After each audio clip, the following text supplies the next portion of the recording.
Okay guys, ready? Let's go.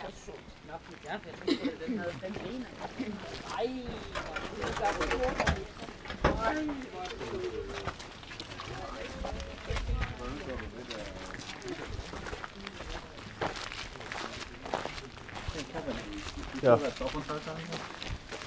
Or use that. Using it. Keeping a live stream going on. Oh, okay, gotcha. Not using much of it right now, but So guys, they have started to make this radar here in 1975, and when they tried to use it, they saw that the radar had a tiny problem. Once in a while, it would use civil frequencies. Well, basically civil aviation frequencies. And since 3 of those radars were so strong that they could cover the whole globe, the whole world could actually hear the sound that they used to produce. That sound would be close to the sound of knocking, so that's why other countries gave these radars the nickname of the Russian woodpecker.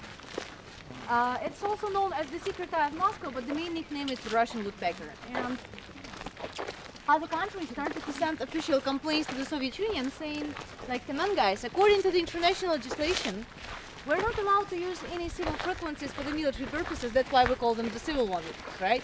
So why do you have the radar that does that? And the Soviets replied just immediately. They said, what radar?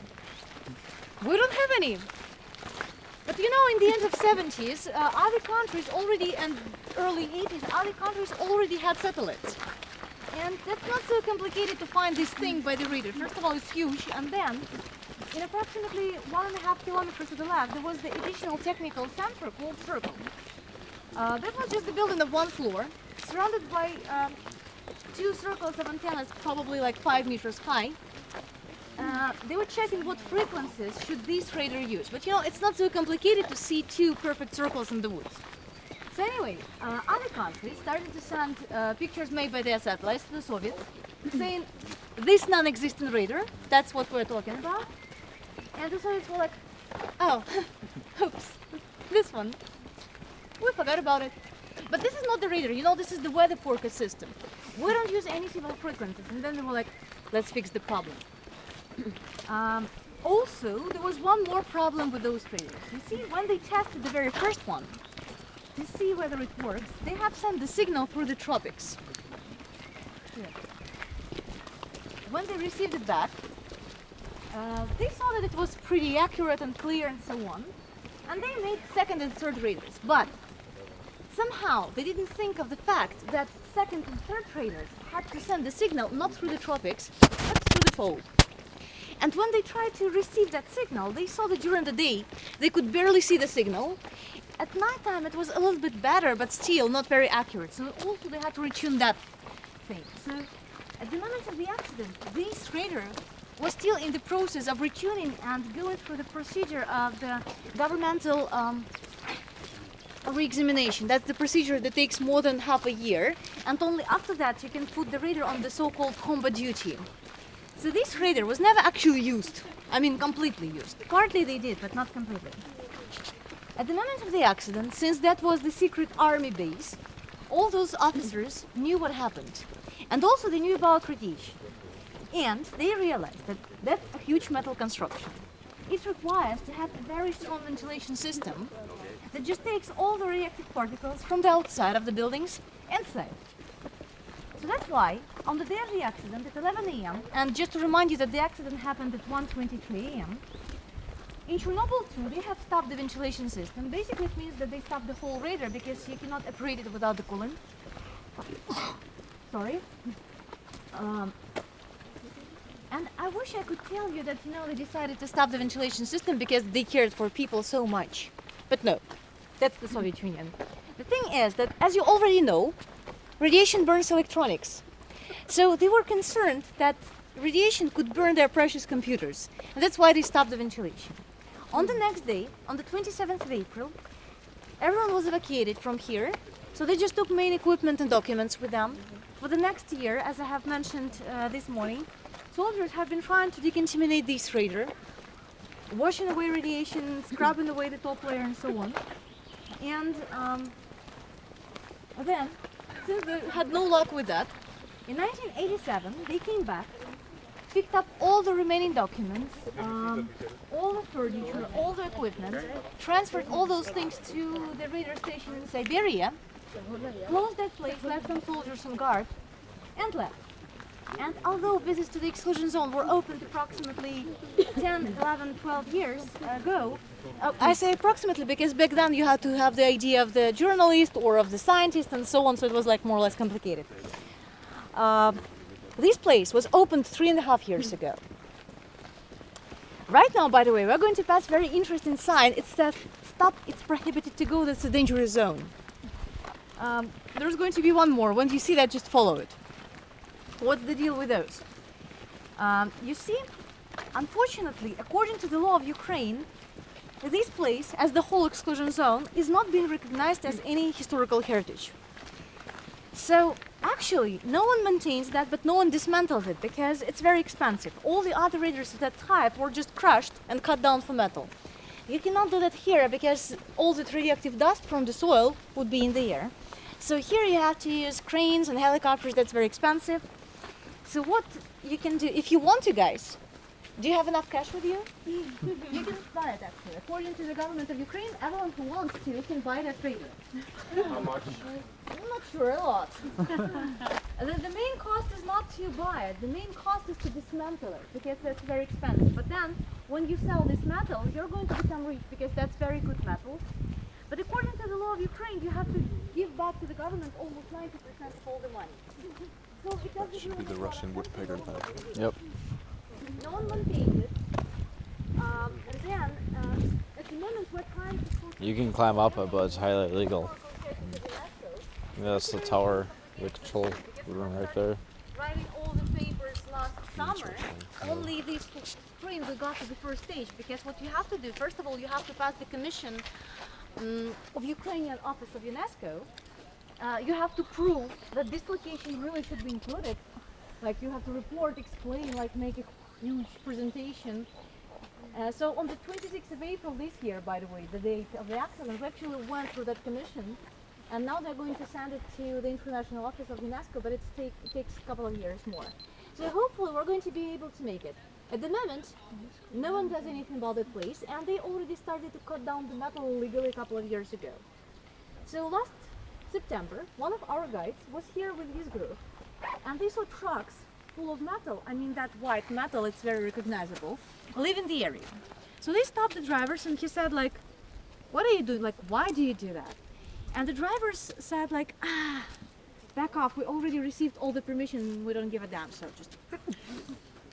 And then the guy went home and posted this information at his personal Facebook page.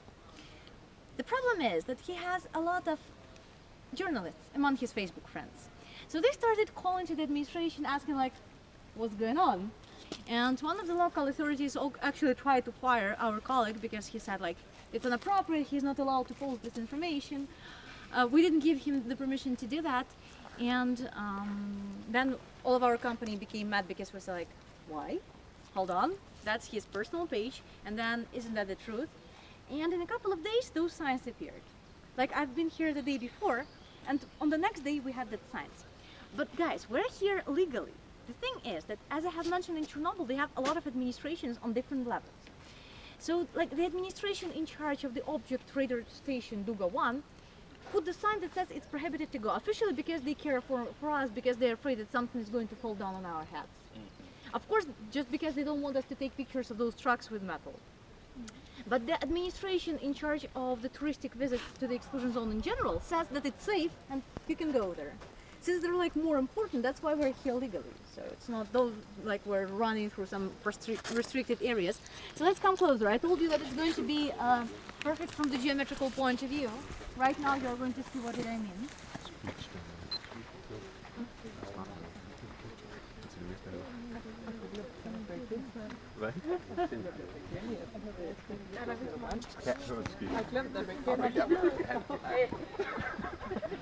For people, Pripyat, that could see this radar from their windows, the government created several stories, like several explanations. What's that?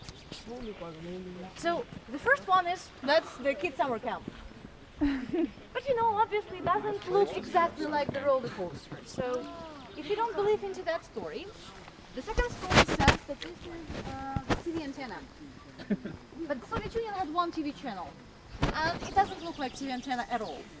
So, if you still don't believe into that story, the government created the third one, and the third one was a really good one, because it was like the secret rumor, and most likely people believe in rumors, not in the official governmental stories.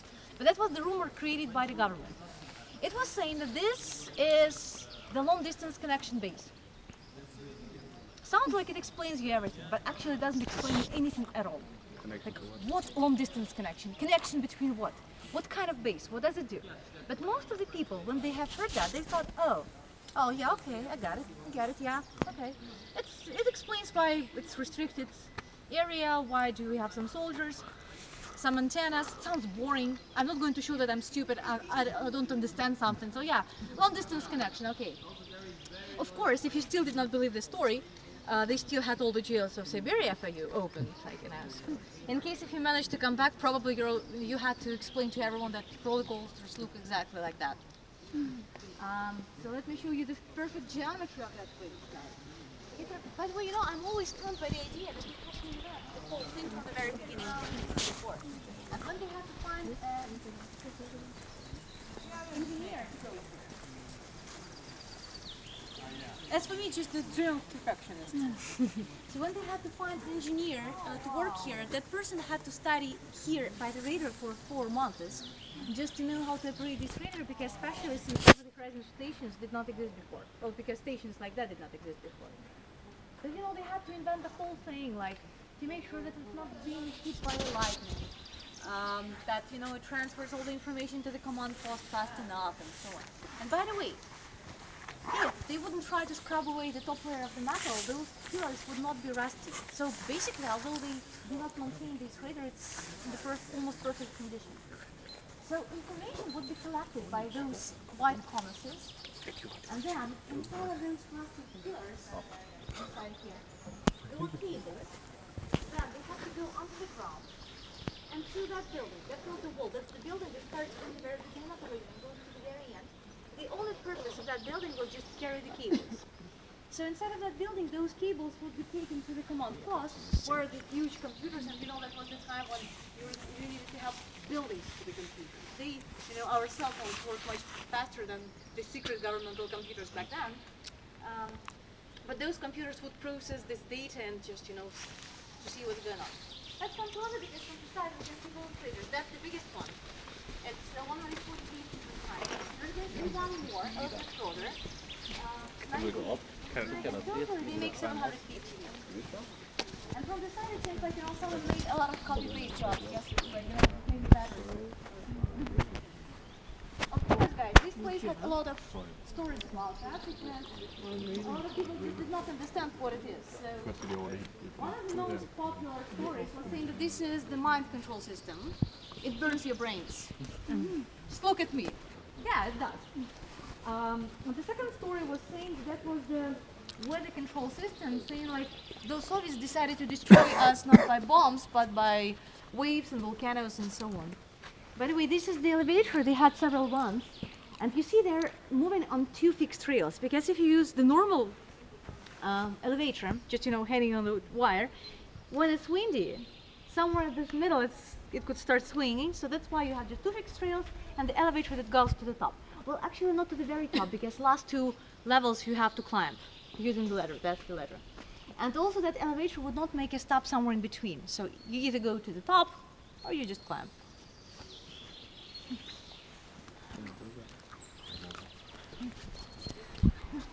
In general, this military base used to consist of 3 parts.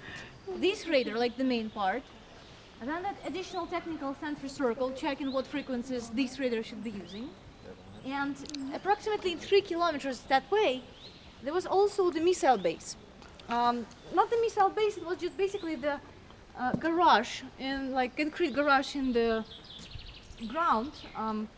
In case of the attack, they would, and like the garage surrounded with 6 round platforms out of concrete around. So in case if someone tries to attack this radar or the nuclear power plant, you just take out warheads and you know, send them That's it. Of course, you're not trying to protect any cities, any settlements, because why would you care?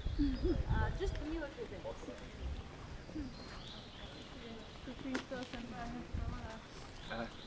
For eksempel det står katter i byen og bygget til.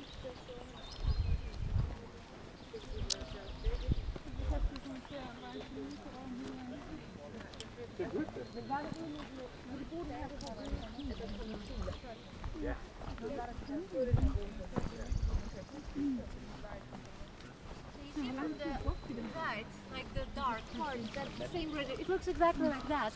It just half of those white conifers already was cut down, so that's why it looks more rusty, more dark. And so on. How many years?